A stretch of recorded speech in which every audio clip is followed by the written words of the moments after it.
നമസ്കാരം. വലിയ സന്തോഷമുണ്ടെന്ന്. ഞാൻ ആ സന്തോഷം ഓൾറെഡി ഷെയർ ചെയ്തിട്ടായിരുന്നു. ഡോൾബിയുടെ എസെൻഷ്യൽ സർട്ടിഫിക്കറ്റ്, ട്രെയിനിങ് സർട്ടിഫിക്കറ്റ് എനിക്ക് കിട്ടി. അപ്പോൾ അതൊരു വലിയൊരു പ്രോസസ്സായിരുന്നു ശരിക്കും. അത് ട്രെയിനിങ് എന്ന് പറയുമ്പോൾ അത്യാവശ്യം അതൊരു ട്രെയിനിങ്, ഒരു ഓൺലൈൻ സെഷൻ ട്രെയിനിങ് തന്നിട്ട് പിന്നെ അതിന് വേണ്ടിയിട്ട് ഒരു എക്സാമൊക്കെ നടത്തും, ഒരു ടെസ്റ്റൊക്കെ നടത്തും. ആ ടെസ്റ്റ് ഭയങ്കര ടഫാണ്. കാരണം ഡോൾബി അറ്റ്മോസിൻ്റെ ഒരുപാട് ഡിവിഷൻസ് അതിനകത്ത് വരുന്നുണ്ട്. അതായത് മെയിനായിട്ട് എസെൻഷ്യൽ എന്ന് ഉദ്ദേശിക്കുന്നത് എന്താ വെച്ചാൽ എന്താണ് ഡോൾബി അറ്റ്മോസ് എന്നുള്ളതിൻ്റെ ഒരു ബേസിക് കണ്ടന്റും, പിന്നെ ഇത് എവിടെയൊക്കെ നമ്മൾ ഉപയോഗിക്കുന്നു, അതിനുശേഷം ഈ ഡോൾബി അറ്റ്മോസിലേക്ക് എങ്ങനെ നമ്മൾ പടങ്ങൾ മിക്സ് ചെയ്യാം, അതിൻ്റെ പ്രിൻസിപ്പിൾസ് എന്താണ്, സ്റ്റാൻഡേർഡ്സ് എന്താണ്, പിന്നെ നമ്മളൊരു തിയേറ്റർ എങ്ങനെ സ്പീക്കർ അലൈൻ ചെയ്യാം, അതുപോലെ സിനിമ തിയേറ്ററിൻ്റെ അല്ലെങ്കിൽ സ്റ്റുഡിയോയുടെ ഒരു ഹോം സിനിമയിൽ ഡോൾബി അറ്റ്മോസ് എങ്ങനെ ഇംപ്ലിമെൻറ്റ് ചെയ്യാം. അത് കൂടാണ്ട് ഇപ്പോൾ റീസെൻ്റ്ലി ഒരു ആഡ് ചെയ്തിട്ടുള്ള ഒരു സംഭവമുണ്ട്, Dolby Atmos mixing in headphones എന്ന് പറഞ്ഞിട്ട്. കാരണം ഈ ലാപ്ടോപ്പുകളും മൊബൈൽ ഫോണുകളൊക്കെ ഹെഡ്ഫോൺ വെച്ചിട്ടാണല്ലോ കൂടുതൽ ആൾക്കാർ കാണുക. അപ്പോൾ ഡോൾബി അറ്റ്മോസിൻ്റെ ഒരു സാധ്യത ഹെഡ്ഫോണുകളിൽ എങ്ങനെയാണെന്നുള്ളത് അവർ ഈ ഇതിലൂടെ പറയുന്നുണ്ട്. അപ്പോൾ നമുക്ക് മിക്സിങ് ടൂളിൽ തന്നെ 3 ഓപ്ഷൻ ഉണ്ട്. ഒന്ന് നമുക്ക് സിനിമ തിയേറ്ററിക്കൽ മിക്സിംഗ് ഉണ്ട്, പിന്നെ മറ്റേ സൗണ്ട് ബാറുകളിലേക്കുള്ള മിക്സിംഗ് ഉണ്ട്, പിന്നെ ഹെഡ്ഫോണിലേക്കുള്ള മിക്സിംഗ് ഉണ്ട്. ഇത് 3 ഉണ്ട്, 3 ട്രെയിനിങ് ഉണ്ട്.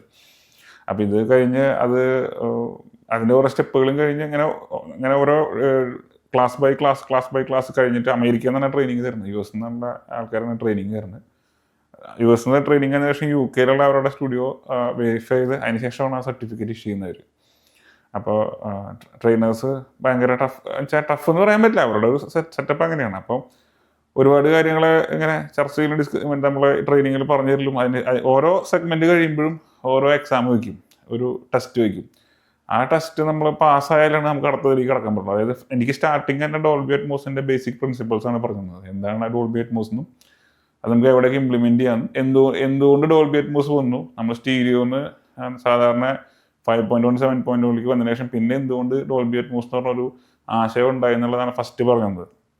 അതിൻ്റെ കാര്യങ്ങളും ഡീറ്റെയിൽസും കാര്യങ്ങളും ഡെമോ നിങ്ങൾ എങ്ങനെ തിരിച്ചറിയാം, ഡോൾബി അറ്റ്മോസിൻ്റെ കണ്ടൻസ് എങ്ങനെ തിരിച്ചറിയാം, ഓഡിയോ എങ്ങനെ തിരിച്ചറിയാം, അങ്ങനെ എൻ്റെ പരിപാടികൾ പറഞ്ഞതിന് ശേഷം ഒരു എക്സാം പോലെ വയ്ക്കും. ഒരു 25 ചോദ്യം ഉണ്ടാവും. അതിനെ ആൻസർ ചെയ്ത് കറക്റ്റായിട്ട് ആൻസർ ചെയ്ത് 80% അതിൽ മാർക്ക് ഉണ്ടെങ്കിൽ മാത്രമേ നെക്സ്റ്റ് സ്റ്റേജിലേക്ക് കടക്കാൻ പറ്റുള്ളൂ. അങ്ങനെ ഫസ്റ്റ് ഡിവിഷൻ കഴിഞ്ഞ് സെക്കൻഡ് ഡിവിഷൻ കഴിഞ്ഞ് തേർഡ് ഡിവിഷൻ കഴിഞ്ഞ് അങ്ങനെ ഒരു നിയർലി ഈ ട്രെയിനിങ് കംപ്ലീറ്റ് ചെയ്യാനായിട്ട് ഞാനൊരു 50-53 മണിക്കൂർ എടുത്തിട്ടുണ്ട് മൊത്തം തീർക്കാനായിട്ട്. കാരണം ഒറ്റ സ്ട്രെച്ചിലല്ല, കാരണം അത് ഓരോ സെഗ്മെൻറ്റായിട്ട് ഇങ്ങനെ പോണ കാരണം കൊണ്ട് 10-50 മണിക്കൂർ എടുത്തിട്ടുണ്ട്. 60 മണിക്കൂറിനടുത്ത് എടുത്തിട്ടുണ്ടെന്നാണ് 53 മണിക്കൂറാണ് ട്രെയിനിങ്ങിൻ്റെ കാണിക്കുന്നത്. പക്ഷേ അതിൽ കൂടാത്ത കുറേ സമയങ്ങളുണ്ട്. ഇത് നമ്മൾ പഠിച്ച് ക്വസ്റ്റ്യൻസ് ചോദിക്കുമ്പോൾ അതിന് ആൻസേഴ്സ് കൊടുക്കണമല്ലോ. അപ്പോൾ നമ്മൾ അത് ഓൾറെഡി പഠിച്ച് അതിൻ്റെ ഒരു ഹോംവർക്ക് പരിപാടിയൊക്കെ നടത്തിയിട്ട് അങ്ങനെ വലിയൊരു കടമ്പയായിരുന്നു സംഭവം. വളരെ സന്തോഷം എനിക്ക് കിട്ടിയപ്പോൾ. ഞാൻ ഈ സമയത്ത് ഓർക്കുന്നൊരു കാര്യമുണ്ട്. കാരണം എന്താ വെച്ചാൽ 2023 അവസാനത്തോട് കൂടിയിട്ട് 24 തുടക്കത്തിലൊക്കെ ഞാൻ സൗദിയിലായിരുന്നു. സൗദിയിൽ മൂവി സിനിമ എന്ന് പറഞ്ഞ കമ്പനിയിലായിരുന്നു വർക്ക് ചെയ്തിരുന്നത്. അവിടെ സൗദിവൽക്കരണം കാരണം കൊണ്ട് അവിടെ നിന്ന് എനിക്ക് നാട്ടിലേക്ക് വരേണ്ടി വന്നു. അതായത് അവരെനിക്കൊരു റിമോട്ട് ഓപ്ഷൻ തന്നു, നാട്ടിലിരുന്നിട്ട് റിമോട്ട്ലി ആക്സസ് ചെയ്യാമെന്നുള്ള ഒരു പരിപാടിയൊക്കെ തന്നു. അങ്ങനെ ആദ്യത്തെ ഘട്ടം എന്ന് പറയുന്നത് ഈ ഒഴിവാക്കുകയാണ്. നമ്മൾ സൗദികളെ മാത്രമേ ജോലി കൊടുക്കാൻ പാടുള്ളൂ, സൗദി ലോക്കലൈസേഷൻ എന്ന് പറയുന്നതിന്. അപ്പോൾ അവിടെ നിന്ന് ഒഴിവാക്കുകയാണ്. ചില സ്റ്റേജുകൾ, ചില വർക്കുകളിൽ അവരെന്ത് ചെയ്യണമെന്ന് വെച്ച് കഴിഞ്ഞാൽ നമ്മൾക്ക് നൽകിയിരിക്കുന്ന സാലറിയുടെ പകുതി സാലറി തന്നിട്ട് വേണമെങ്കിൽ റിമോട്ട്ലി നമുക്ക് വീട്ടിലിരുന്ന് ചെയ്യാം എന്നുള്ള അങ്ങനെ ഒരു വർഷം ഓപ്ഷൻ തരും. അങ്ങനെ വന്നിട്ട് ഞാൻ നാട്ടിലേക്ക് വന്നിട്ടുണ്ടായിരുന്നു. പിന്നെ കുറച്ച് റിമോട്ടിൽ വർക്ക് ചെയ്തിട്ട് പിന്നെ അത് കഴിഞ്ഞപ്പോൾ നിന്നു, എഗ്രിമെൻറ്റ് കഴിഞ്ഞപ്പോൾ ആ ജോലി നിന്നു. അപ്പോൾ ആ സമയങ്ങളിലൊക്കെ നാട്ടിൽ ജോലി പെട്ടെന്ന് നമ്മൾ ഒരു നാട്ടിലൊരു ബേസില്ലാണ്ടാണ് ഞാൻ പെട്ടെന്ന് സൗദിയിൽ നിന്ന് നാട്ടിലേക്ക് വരുന്നത്. അപ്പോൾ അതിനുശേഷമാണ് യൂട്യൂബ് ചാനലും കാര്യങ്ങളൊക്കെ തുടങ്ങി കേട്ടോ. അപ്പോൾ ഞാൻ പറഞ്ഞത് എന്താ വെച്ചാൽ ആ സമയത്ത് എനിക്ക് 2-3 സ്ഥലത്ത് ഓഫറുകളുണ്ടായിരുന്നു. ഒന്ന് TSR എന്ന് പറഞ്ഞ കമ്പനിയായിരുന്നു. TSR പ്രോവ എന്ന് പറഞ്ഞിട്ടുള്ള കമ്പനിയിൽ നിന്ന് എനിക്കൊരു ഓഫർ ഉണ്ടായിരുന്നു. അവരുടെ ഏരിയ ഇൻചാർജ്, ടെക്നിക്കൽ ഇൻചാർജായിട്ട് എനിക്കൊരു ഓഫർ വന്നിരുന്നു. അവരെനിക്ക് ഓഫർ ലെറ്ററും കാര്യങ്ങളൊക്കെ തന്നിരുന്നു. അതിൻ്റെ ഒരു പ്രശ്നം എന്താ വെച്ചാൽ അവരുടെ പോസ്റ്റിംഗ് കൊച്ചിയിലായതുകൊണ്ടും എനിക്ക് തൃശ്ശൂരിൽ നിന്ന് കൊച്ചിയിൽ പോയി വരാനൊന്നും പറ്റില്ല. കാരണം തിയേറ്ററുകൾ ഏറ്റവും കൂടുതൽ കൊച്ചിയിലാണ്, തൃശ്ശൂർ ഒരു തിയേറ്റർ കണ്ടുള്ളൂ. അപ്പോൾ എനിക്കത് ഓഫറൊക്കെ നല്ലതായിരുന്നു. അപ്പോൾ അവിടെ എനിക്ക് ജോയിൻ ചെയ്യാൻ പറ്റിയില്ല, ഞാനത് വേണ്ടാന്ന് വെച്ചു. പിന്നെ എനിക്ക് വന്നത് മുംബൈയിൽ നിന്നായിരുന്നു. മുംബൈയിൽ നിന്ന് നമ്മുടെ ഷാറൂഖ് ഖാൻ്റെ അണ്ടറിലുള്ള ഒരു സ്റ്റുഡിയോ ഉണ്ട്, റെഡ് ചില്ലീസിൻ്റെ അണ്ടറിലുള്ള ഒരു പ്രിവ്യൂ തിയേറ്റേഴ്സ് ഉണ്ട്, അവിടെ നിന്നായിരുന്നു എനിക്ക് വന്നിരുന്നത്. അതിൻ്റെയും ഓഫർ എന്ന് പറഞ്ഞാൽ അവിടുത്തെ ഒരു പ്രശ്നം എന്ന് വെച്ചാൽ എനിക്ക് ഫാമിലി വിസ അല്ലെങ്കിൽ ഫാമിലി വിസ അല്ല, ഫാമിലി അപ്പാർട്ട്മെൻറ്റ് തരാൻ പറ്റില്ല എന്നുള്ള ഒറ്റ കാരണം കൊണ്ട് അത് ഞാൻ വിട്ടു. പിന്നെ ഞാൻ ക്യൂബിൽ ഒരു ഇൻ്റർവ്യൂവിന് പോയിരുന്നു. അതിനിടയിൽ ഞാൻ കാലിക്കറ്റ് പലാക്സി എന്ന് പറഞ്ഞിട്ടുള്ള നമ്മുടെ പലാക്സി തിയേറ്ററിൽ കാലിക്കറ്റിൽ ഞാൻ ജോയിൻ ചെയ്തിരുന്നു.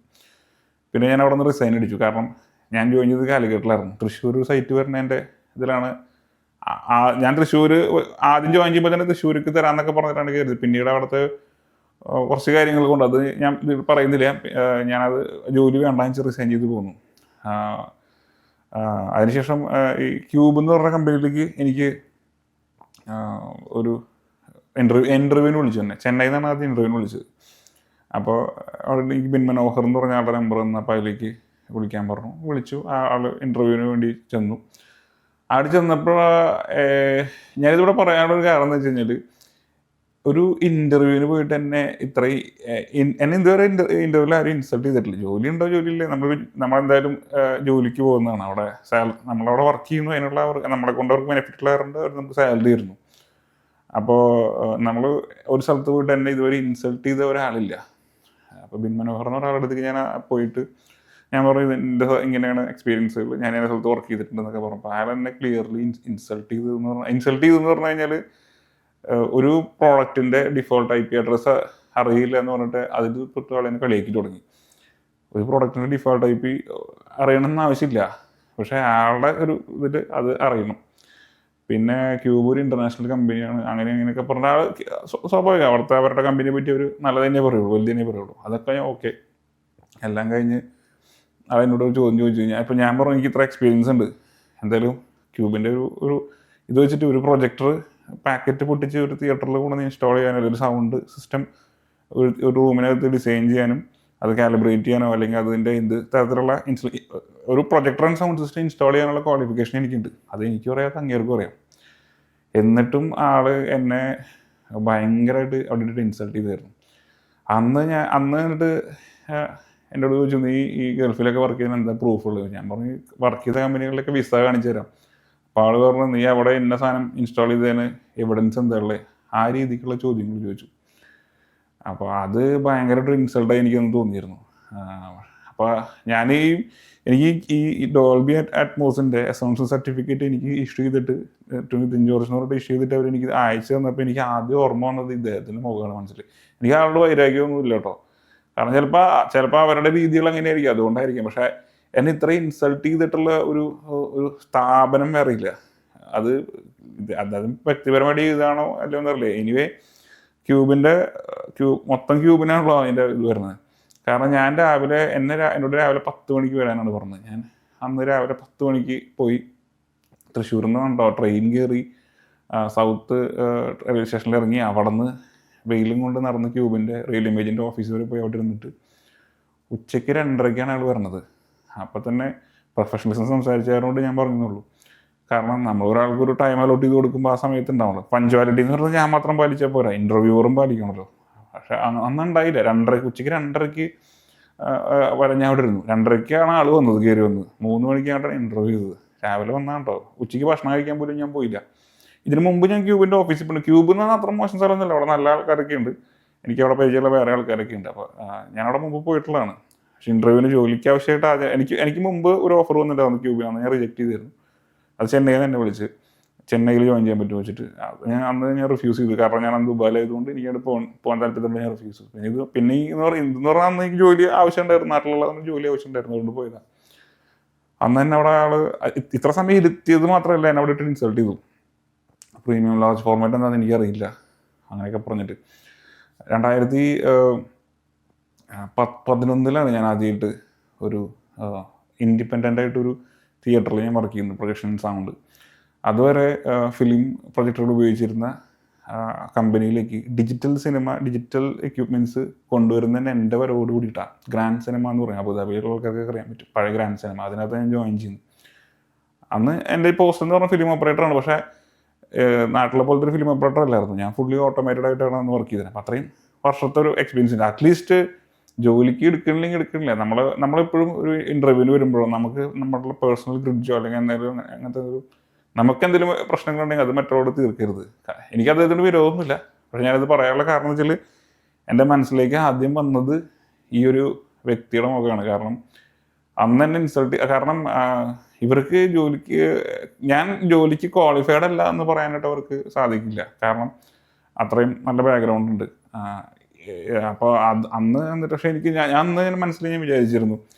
കാരണം TSR എന്നെ വിളിച്ചിട്ട് എനിക്ക് ഇങ്ങോട്ട് ഓഫർ എന്താണ്, മുംബൈയിൽ നിന്ന് ആ സ്റ്റുഡിയോക്കാർ എന്നെ വിളിച്ചിട്ടുണ്ടായിരുന്നു. അതിന് പുറമെ അതിനുശേഷം US ആപ്പിൾ എന്ന് പറഞ്ഞൊരു സിനിമ കമ്പനി ഉണ്ട്.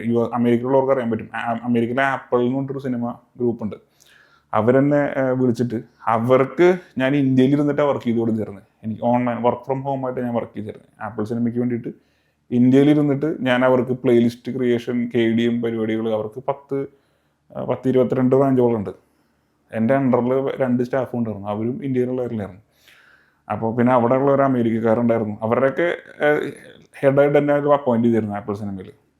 ശേഷം എനിക്ക് ഇറാഖ് പ്രോജക്റ്റ് ഓൺ ആയതുകൊണ്ട് ഇറാഖിലേക്ക് വരുന്ന സമയത്താണ് ഞാൻ ആപ്പിൾ സിനിമയുടെ കാര്യം വേണ്ടാന്ന് വെച്ചത്. അപ്പോൾ ഞാൻ പറഞ്ഞു വരാൻ എന്താണെന്ന് വെച്ച് കഴിഞ്ഞാൽ നമ്മൾ ജീവിതത്തിൽ ആരെയും ഇൻസൾട്ട് ചെയ്യാതിരിക്കുക. കാരണം നമുക്ക് ചിലപ്പോൾ പവർ ഉണ്ടായിരിക്കാം. നമുക്കിപ്പോൾ ഉള്ള കാര്യങ്ങളൊന്നും ഇപ്പം നിലവിൽ ഞാനിപ്പോൾ ഒരു കമ്പനിയുടെ വലിയ ടെക്നിക്കൽ മാനേജറോ അല്ലെങ്കിൽ വലിയ സംഭവമൊക്കെ ആയിരിക്കാം. പക്ഷേ നമുക്ക് ഇന്ന് ഉണ്ട് നമ്മൾ വിശ്വസിക്കുന്ന പല സാധനങ്ങളും ഒരു സെക്കൻഡ് കൊണ്ട് ഇല്ലാണ്ടാവും. കാരണം ഈ കൊറോണ വന്നപ്പോൾ ഈ ക്യൂബും ഈ കമ്പനിയൊക്കെ പൂട്ടൻ്റെ ഒക്കെ വരുത്തിയതാണ്. കാരണം സിനിമകളില്ല, വർക്കില്ല, അതൊക്കെ കിടന്നായിരുന്നു. എനിക്കറിയാം. അന്ന് എനിക്ക് ശമ്പളം കിട്ടിയിരുന്നു. അതായത് കൊറോണ കാലഘട്ടത്തിൽ എല്ലാവർക്കും ലോകം സ്റ്റക്കായിരിക്കുന്ന സമയത്ത് എനിക്ക് എൻ്റെ ഫുൾ സാലറി കിട്ടിയിരുന്നു. ഞാൻ അന്ന് 2 സ്ഥലങ്ങളിലാണ് ഇൻസ്റ്റലേഷൻ. 18 സ്ക്രീനാണ് അന്ന് ഇൻസ്റ്റാൾ ചെയ്തത്. കൊറോണയുടെ ആ 2-2.5 മാസം കൊണ്ട് ഞാൻ 18 സ്ക്രീനാണ് ഇൻസ്റ്റാൾ ചെയ്തത്. നമ്മുടെ ദമാമിലുള്ള മാൾ ഓഫ് ഡെഹ്റാൻ എന്ന് പറഞ്ഞ തിയേറ്റർ, സൗദിയിലെ ആൾക്കാർക്ക് പോയി നോക്കിയാൽ കാണാൻ പറ്റും. 18 തിയേറ്റർ അവിടെയും. അത് കഴിഞ്ഞ് കൊറോണ കഴിഞ്ഞ് 3 മാസം മാളുടെ ഉള്ളിൽ തന്നെയായിരുന്നു. ആ 3 മാസം കഴിഞ്ഞിട്ട് ജസ്റ്റ് അവർ ഒന്ന് ഓപ്പൺ ചെയ്ത് നമുക്കൊന്ന് ട്രാവൽ ചെയ്യാന്നുള്ള അവസ്ഥയിൽ അവിടെ നിന്ന് അൽഹാസ എന്ന് പറഞ്ഞ സ്ഥലത്തേക്ക് വന്നു. ഖത്തർ ബോർഡറാണ് ഈ അൽഹാസ എന്ന് പറയുന്നത്. അവിടെയും ഞാനൊരു 8 തിയേറ്റർ ഇൻസ്റ്റാൾ ചെയ്തായിരുന്നു. അപ്പോൾ അന്ന് എനിക്ക് ശമ്പളം കിട്ടിയിരുന്നു. ഞാൻ പറഞ്ഞു പറഞ്ഞത് കൊറോണ കാലത്ത് നാട്ടിലാരെങ്കിലും പൈസ ഇല്ലാത്ത സമയത്ത് എനിക്ക് എൻ്റെ ഫുൾ സാലറി കിട്ടിയിരുന്നു. എനിക്ക് മാത്രമാണ് കമ്പനിയിൽ ഫുൾ സാലറി തന്നിരുന്നത്. കാരണം ഞാൻ ഈ ഇൻസ്റ്റലേഷൻ ഉള്ളത് കൊണ്ട് എനിക്ക് അന്ന് തന്നിരുന്നു. അപ്പോൾ നമുക്ക് ഇന്നുണ്ടെന്ന് പറയുന്ന പല കാര്യങ്ങളും നമ്മളൊന്നിനും അത് വെച്ച് അഹങ്കരിക്കരുത്. കാരണം എന്താ വെച്ചാൽ നാളെ എന്താ പറയുക, ചിലപ്പോൾ ഇതൊന്നും ഇല്ലാണ്ടാവാം. അപ്പോൾ ഇതെനിക്ക് അദ്ദേഹത്തിനോടൊരു വ്യക്തിപരമായും കൊണ്ടോ കാര്യങ്ങളോടൊന്നുമില്ല ഞാൻ പറയുന്നത്. എനിക്കത് പെട്ടെന്ന് ഓർമ്മ വന്നതുകൊണ്ട് ഞാൻ ജസ്റ്റ് ഇവിടെ പറയണമെന്നുള്ളൂ. എനിക്ക് I am sure 100% sure Dolby essential certificate ഈ പറഞ്ഞ വ്യക്തിക്കില്ല എന്നുള്ളതാണ് എനിക്ക് തോന്നുന്നു. ഉണ്ടെങ്കിൽ അവിടെ ഇതിൻ്റെ ഇടയിൽ ഒന്ന് കമൻറ്റ് ചെയ്യട്ടെ. അപ്പോൾ ഇതൊരു ഇൻഫോർമേറ്റീവ് വീഡിയോ ഒന്നുമല്ല, എൻ്റെ ഒരു എക്സ്പീരിയൻസ് ഞാൻ ഷെയർ ചെയ്യുന്നുള്ളൂ. ഇത് എനിക്ക് അത്ര ഒരു വിഷമം ഉണ്ടായിരുന്നു. അതുകൊണ്ട് മാത്രമാണ് ഞാനിപ്പോൾ ഈ വീഡിയോ ചെയ്യാനുള്ള കാരണം. അപ്പോൾ നമുക്ക് അടുത്ത വീഡിയോ നല്ല കണ്ടൻറ്റായിട്ട് വീണ്ടും വരാം. അതുവരെയ്ക്ക് എല്ലാവർക്കും ബൈ.